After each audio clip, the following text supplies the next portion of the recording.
Isabelle Maréchal. Tous les 3 mois, il faut que tu arrives avec un nouveau produit, là. Tout le temps, tout le temps, tout le temps, tout le temps. Mario Dumont. Comme on dit en québécois que ça a fessé, là. La rencontre, Maréchal Dumont. Je sais pas comment on va y arriver. Bonjour Isabelle. Bonjour Mario. T'as regardé le débat hier soir, toi aussi? Mais certainement. Tout le monde a le goût de parler de ça ce comme matin. la planète. Oui, tout le monde va en parler. Tout le monde a des avis. Mais ça a été spectaculaire, là. Ça n'a pas été ennuyeux, là.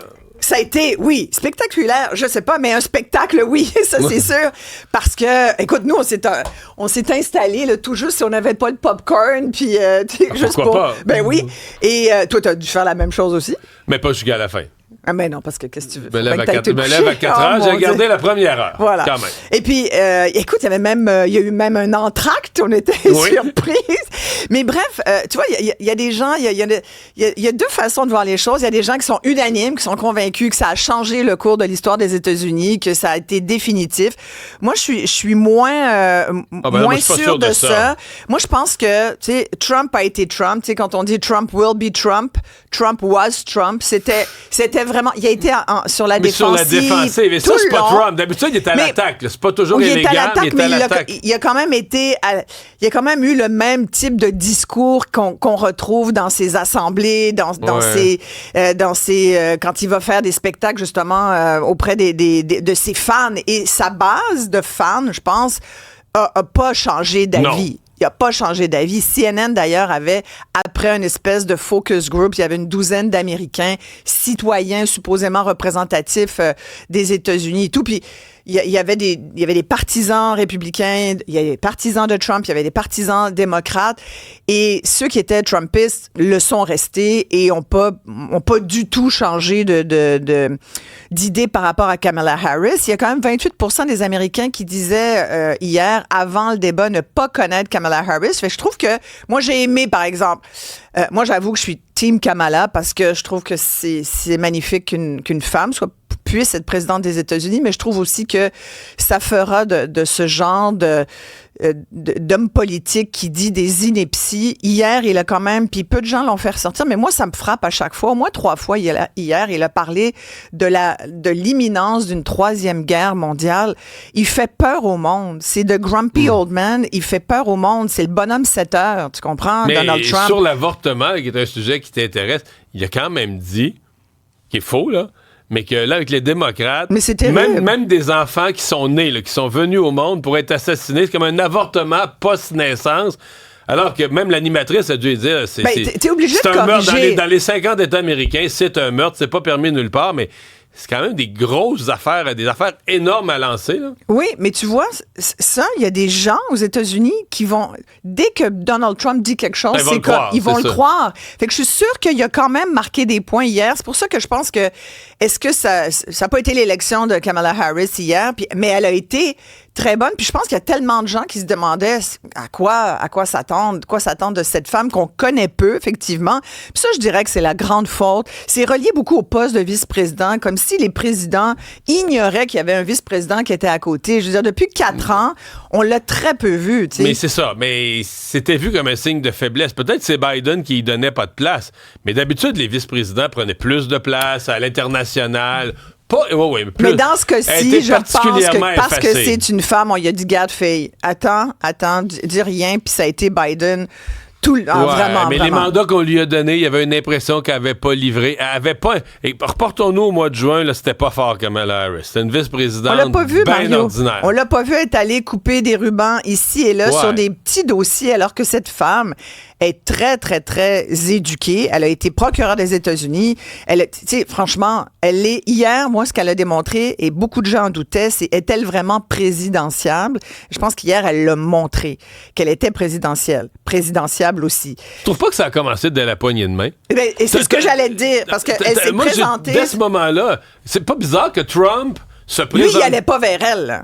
Il allait pas vers elle. Elle est allée carrément dans sa bulle. Normalement, les poignées de main se font devant les lutrins. Ouais. Donc, on se rejoint au centre, poignée de main, on revient se mettre derrière les lutrins. Ouais. Et lui, elle s'en allait là. Ouais. Puis lui est allé se réfugier derrière son lutrin, puis elle est allé le chercher pour lui serrer la main. Complètement. Où il était. Complètement. Mais ça faisait, pour lui, ça faisait un gars qui est pas au-dessus de la mêlée. Complètement. Puis il a eu sa face bête tout le long. Tu sais, il était sincèrement, il était. Ouais, puis il avait l'air hargneux et tout. Puis je pense elle est revenue souvent sur ce point-là, qui est une de ses lignes payantes à Kamala Harris. Elle dit il y a plus de choses qui nous rassemblent que de choses qui nous séparent.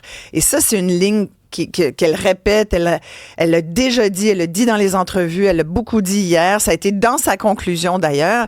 Mais tu sais, je pense que Donald Trump, qui a été effectivement beaucoup trop à la défensive, qu'il l'aurait peut-être souhaité lui-même, même si après il a clamé qu'il avait gagné le débat, qu'il avait fait un super bon le meilleur de tous sa ces vie. débats.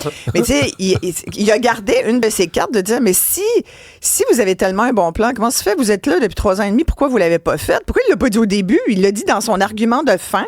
Bref, sincèrement, j'ai hâte de voir parce que ça a comme ravivé quand même une course qui sera loin d'être plate. Est-ce que ça aura une influence sur le vote, comme tu l'as dit au début? Ouais. C'est ce qui va être à surveiller. Cohabitation sur nos routes et dans nos rues, piétons, cyclistes, voitures, là, depuis la rentrée scolaire, c'est pas évident. Ben, c'est sûr que depuis le début de l'année scolaire, il y a au moins 4 enfants qui ont été happés par des véhicules un peu partout au Québec. Il y a des cas à Montréal. On a vu l'histoire de ce grand-père happé avec son petit-fils de 5 ans.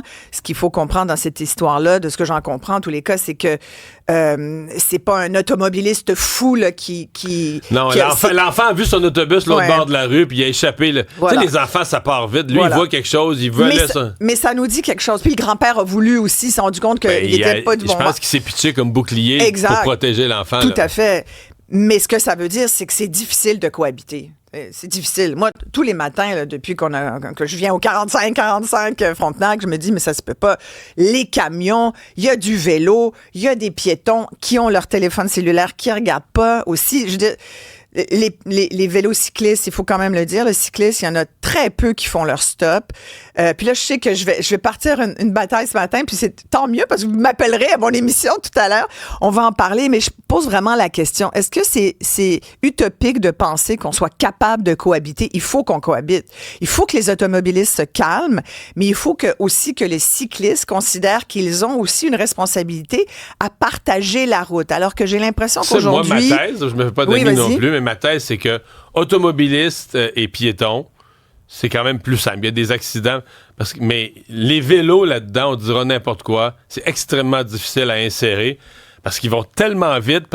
Ils sont pas plus protégés que les piétons, là. Mais ils vont tellement vite, ils arrivent tellement vite dans toutes sortes d'angles, peu visibles. Mais tu sais que... Et en plus, ils font pas attention. Pour plusieurs, ils se sentent invincibles. Et ils frappent des piétons aussi. Moi, ma fille s'est fait happer par un vélo. Il y a quelques années, avec commotion cérébrale, je veux dire, il y en a des cas aussi. Donc, tu sais, on est tous le danger potentiel de quelqu'un de plus petit que nous, là. C'est ça aussi. Alors, on va faire une discussion là-dessus parce que je pense qu'il faut que tout le monde soit conscient. Puis, j'ai l'impression, mon Dieu, on a l'impression de se répéter. Il me semble qu'on le dit tout le temps, mais on va le redire comment, puis on va donner des trucs, puis on va essayer aussi de donner la parole aux gens pour que chacun puisse donner son opinion là-dessus. Quand même, je pense que l'accident est arrivé le 9 septembre. On va dire, OK, au 9 septembre, on n'a même pas 2 semaines d'école de fête. Il y a déjà 4 enfants frappés à Montréal. C'était quand même... j'écoutais Valérie Plante en entrevue qui disait, et si on avait des radars photos, ça changerait ça. Un radar photo sur le coin d'une rue dans une zone scolaire, je pense pas que ça changerait ça. Il y a d'autres, c'est ce que j'écrivais dans le Journal de Montréal samedi, il y a d'autres façons, il y a vraiment d'autres utilisations possibles de ces coins de rue-là pour protéger nos enfants avant de mettre des radars photos. Là. Je t'annonce que c'est un sujet sur lequel tu vas avoir beaucoup de réactions, Isabelle. Et on l'espère. À tout à l'heure.